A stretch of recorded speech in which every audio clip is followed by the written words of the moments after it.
Menggali aspek tersembunyi. Berpikir itu menarik hal yang tersirat dari yang tersurat. Kalau kita lihat pohon, itu pohon kelihatan daun dan buahnya, tapi berpikir itu bisa menggali sampai ke akarnya yang tidak terlihat. Dan akar itu lebih substansial daripada pohon dan buahnya. Akarnya hilang, pohon dan buahnya pasti hilang. Buahnya hilang, akarnya belum tentu hilang, masih bisa membuahkan lagi. Tapi kalau intinya hilang, maka kita kehilangan. Kalau ada pohon berbuah, buahnya bagus dan tapi tidak ada akarnya, berarti itu sebetulnya pohon sintetis dan buahnya buah sintetis. Seperti buah-buahan segar yang ada di tukang jus, itu segar ternyata dari kayu gitu ya. Pantesan nggak mengkerut-kerut gitu. Nah, jadi sintetis karena tidak organis, tidak buatan gitu. Dan yang asli mah harus punya akar, berasal dari akar, tumbuh dari akar. Nah, jadi apa akar kehidupan kita? Untuk apa? Dari mana kita berasal? Kemana kita akan berakhir? Apa yang sedang kita jalani? Apa misi kita? Tugas kita di mana? Siapa diri saya? Kenapa saya dari kecil begini? Kenapa lakon saya tuh begini? Jalurnya nggak seperti yang lain begitu. Tugas saya kemana? Apa yang harus saya lakukan?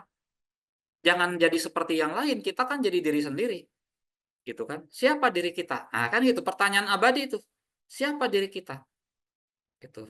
Untuk apa kita diciptakan? Sebagai apa? Gitu. Setiap manusia itu unik, punya tugasnya masing-masing. Lihat para nabi, ada nggak yang sama?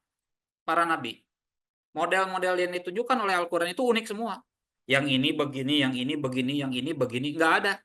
Kata Nabi Muhammad, aku mau seperti Nabi Musa, nggak ada. Kata Nabi Musa, kok gini, aku kamu begitu. Sulaiman, gitu. Ya Allah, kenapa nggak seperti Sulaiman? Kata Sulaiman, enak banget ya, gitu. Saya mah pegang duit tapi nggak bisa belanja, nggak bisa kuliner, gitu. Harus dipegang, harus diserahkan untuk amanat-amanat ketuhanan, bukan untuk pribadi. Enak banget ya nggak punya duit mah jelas. Nggak punya duit nggak bisa belanja. Saya punya duit ngiler pengen belanja nggak bisa. Kena adab baru pengen aja udah dihukum sama Allah. Kenapa? Karena hati teralihkan oleh keinginan gitu. Padahal tugas beliau itu harus berfokus kepada misi keilahian, misi kenabian yang bersifat sakral itu. Bukan yang lain-lain, bukan kepada hasrat. Apakah Nabi Sulaiman tidak punya hasrat? Punya, ditahan. Berat sekali menahan itu. Seperti puasa dikasih es krim gitu ya, terus-terusan di depan ada es krim gitu ya, ada es teler. Aduh gitu. Atau makanan yang kita sukai ngiler terus. Wah, hebat sekali menjadi Sulaiman itu. Itu. Jangan pikir menjadi Sulaiman itu bebas kulineran, bebas beli barang, bebas ini. Kita berpikirnya seperti itu, nabi paling enak, nabi paling gak enak. Itu. Karena beliau harus melawan sesuatu yang dia punya daya. Adabnya kuat sekali. Itu. Dia jaga. Kan begitu ya. Apa tugas kita? Kok kita tidak gali? Kenapa saya lahirnya di sini begini, lakon yang saya jalani seperti ini? Coba digali. Itu fungsi kita untuk berpikir. Itu. Apakah mereka tidak berpikir tentang dirinya? Itu. Lihat Allah tidak menciptakan langit, bumi yang ada di antara keduanya kecuali dengan benar, dengan waktu yang sudah ditentukan. Pada saat yang tepat, kita pun lahir di saat yang tepat. Tugas kita apa sekarang di dunia ini? Alhamdulillah nih kawan-kawan kita di Antasalam itu memahami dirinya dalam satu misi kebaikan untuk menebar pencerahan. Itu juga adalah bagian dari misi-misi profetik nubuwah. Kita memang bukan nabi tapi kan nubuwah diwariskan ya gitu dengan kapasitasnya masing-masing. Dalam hal ini ada para calon pakar tafsir gitu ya di sini, kemudian dengan kapasitas itu bersama-sama berjamaah untuk melakukan pencerahan. Di antara para pakar tafsir ini tentu masing-masing juga punya perbedaan. Tinggal gali dari mana ke mana, apa yang harus saya jalankan, untuk saya apa saya hidup. Apakah saya sekarang belajar itu adalah untuk mencari pekerjaan dan akhirnya punya rumah, dan setelah punya rumah saya menikah dan punya anak kemudian meninggal. Hanya itukah? Itu atau itu hanyalah sebatas persinggahan dalam perjalanan, tujuan kita sebetulnya bukan itu, misi kita di dunia bukan itu, untuk merealisasikan sesuatu yang jauh lebih besar. Coba gali. Dengan apa kita menggalinya? Ya dengan berpikir. Kalau nggak berpikir mah santai wae, santai aja. Mungkin itu ya, mungkin saya sudah terlalu banyak mengambil ini ya pembicaraan, mohon maaf yang sebesar-besarnya. PowerPoint ini saya udah kirim ya ininya. Mohon maaf, Mas, ternyata sampai jam 9. Astagfirullahaladzim. Minta maaf saya. Baik, Saya kembalikan ke ini, ke moderator. Makasih, Mas. Baik, Maaf, terima Mas kasih. Daru nggak dipotong.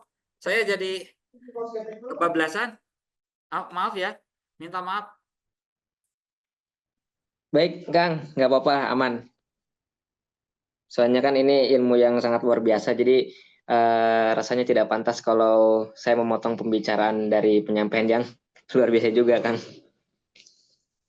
Baik, mungkin sebelumnya saya ucapkan terima kasih kepada Kang Hadi Harisman yang telah menyampaikan ilmu yang begitu luas, apalagi ini kita berbicara tentang keilmuan yang ada dalam Al-Quran, tentang bagaimana kita bisa berpikir secara cepat, cara tepat, dan cermat ala Al-Quran. Mungkin sebelum masuk ke dalam pertanyaan, mari dengan sama-sama kita sapa dengan hangat salam kita kepada narasumber kita yang kedua yang telah hadir di tengah-tengah kita, yakni pada Ustadz Ahmad Zarangi. Selamat malam, Ustadz.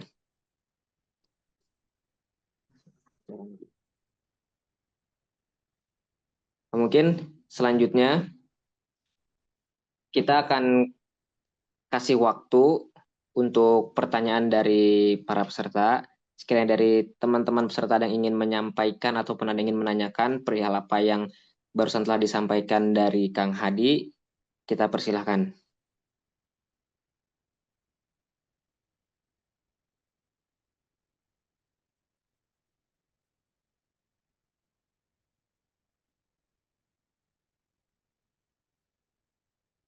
Apakah ada pertanyaan dari peserta?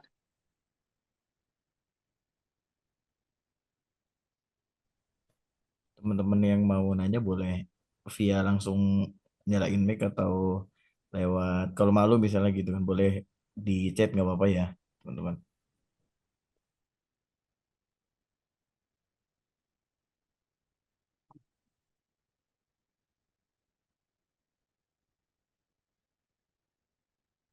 Mungkin ini tidak ada pertanyaan ya dari peserta webinar. Mungkin kita hitung kali ya sampai 10. Kalau misalkan memang tidak ada, bisa kita akhiri webinar kita pada malam hari ini.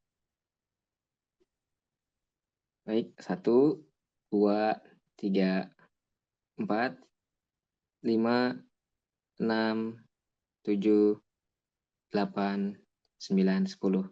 Oke, baik. Rasanya tidak ada pertanyaan dari teman-teman peserta semuanya.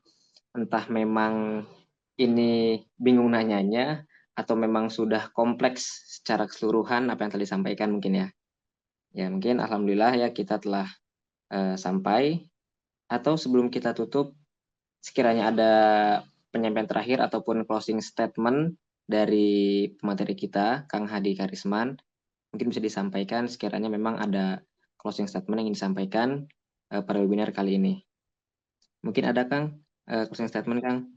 Baik, terima kasih Mas Daru. Pertama-tama saya mohon maaf ya atas ketidakpekaan saya terkait dengan durasi waktu. Saya juga ke teman-teman semuanya, khususnya ke pembicara kita yang kedua, Mas Ahmed Zarangi. Tuh. Kemudian sebagai konsistenan, saya mengatakan saya ingin menyampaikan bahwa berpikir, sebagai kesimpulan, berpikir adalah sebuah perintah, itu perintah yang terkait dengan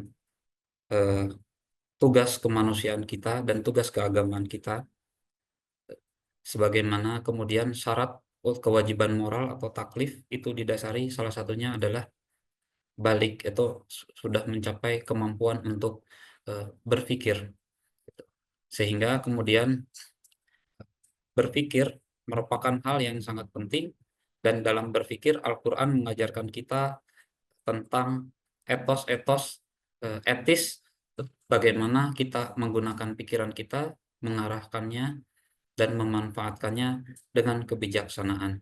Otomatis berpikir Qurani itu tidak sama dengan berpikir jahili gitu. Berpikir seperti orang yang jahiliyah.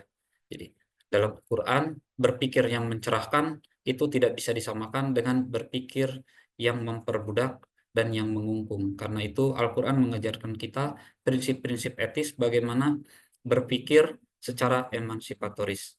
Dan itu melekat dalam diri kita sebagai manusia, termasuk dalam tugas-tugas kita untuk memahami diri kita, memahami perjalanan hidup kita, memahami misi kemanusiaan kita dan misi kehidupan kita dari Allah dan kembali kepada Allah.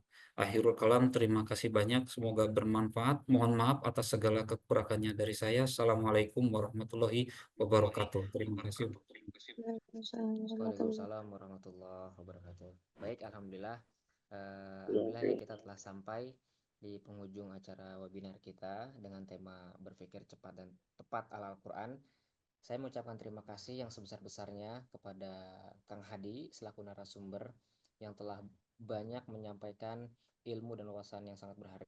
Semoga apa yang telah disampaikan oleh beliau dapat menjadi inspirasi bagi kita semua dalam menerapkan tentang bagaimana pola pikir yang cermat dan tepat sesuai dengan ajaran Al-Quran, sesuai dengan apa yang kita bahas dan sesuai apa yang telah ditentukan pada webinar kita pada malam hari ini. Tak lupa juga saya ucapkan terima kasih kepada seluruh peserta yang telah berpartisipasi aktif dalam webinar kali ini. Semoga ilmu yang kita peroleh pada malam hari ini dapat bermanfaat dan menjadi amal jariah bagi kita semua. Akhir kata, saya Darul Falah sebagai moderator memohon maaf apabila terdapat kekurangan atau kesalahan selama memandu acara pada hari ini, dan juga saya mohon maaf apabila ada tutur kata saya yang kurang berkenan di hati para hadirin sekalian. Terima kasih atas perhatian dan partisipasinya. Wassalamualaikum warahmatullahi wabarakatuh. Assalamualaikum warahmatullahi wabarakatuh. Terima Waalaikumsalam kasih semuanya. warahmatullahi wabarakatuh. Ya, terima kasih Kang Hadi sama Kak Ndaru buat waktunya. Saya pamit izin ya. Ya, Keluar. oke baik Ustaz. Assalamualaikum warahmatullahi Waalaikumsalam wabarakatuh. Waalaikumsalam warahmatullahi wabarakatuh. Waalaikumsalam warahmatullahi wabarakatuh.